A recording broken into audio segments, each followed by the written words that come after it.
Okay, guys, so this is just going to be a quick intro to solving radical equations. So we're going to look mainly at two examples just to kind of show what this looks like. So a radical equation is an equation, okay, so that means there's an equal sign, right?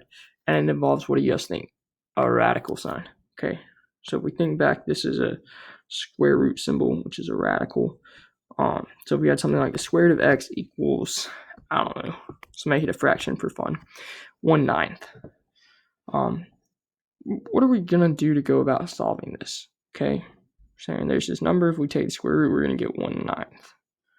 Okay, and so what we do is we isolate this radical. Okay, and then if this is the square root, we can just square it. And if we remember that, squaring the square root gets rid of it. But what we do to one side of an equation, we've got to do to another. So we're left with x equals 1/81. So if we square fractions, right, it's like squaring the top, squaring the bottom. So that's the answer to this.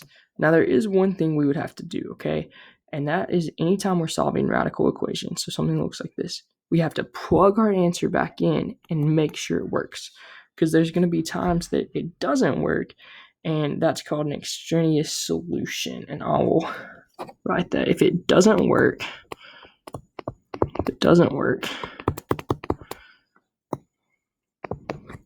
it's an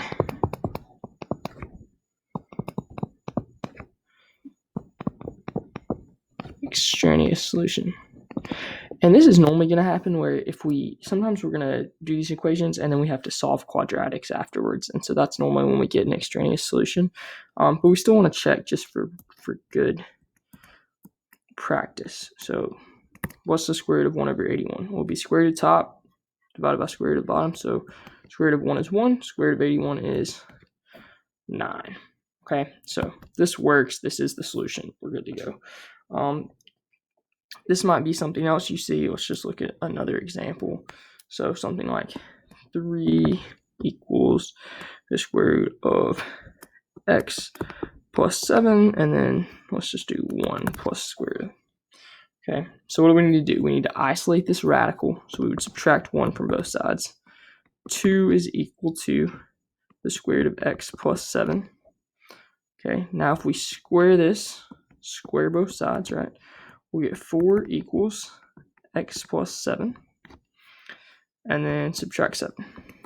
So negative 3 equals x. And then what do we have to do? Plug it back in. And so we get 3 equals 1 plus the square root of negative 3 plus 7. Okay, negative 3 plus 7 is 4. Okay.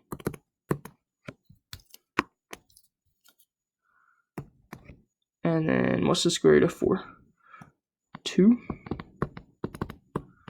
2 plus 1 equals 3. Okay. So that is a solution. Okay. So this is the basics of solving them. This is about as difficult as we're going to get. Just want to show you a kind of an intro, and then in further math classes, you'll at least kind of know what you're looking at.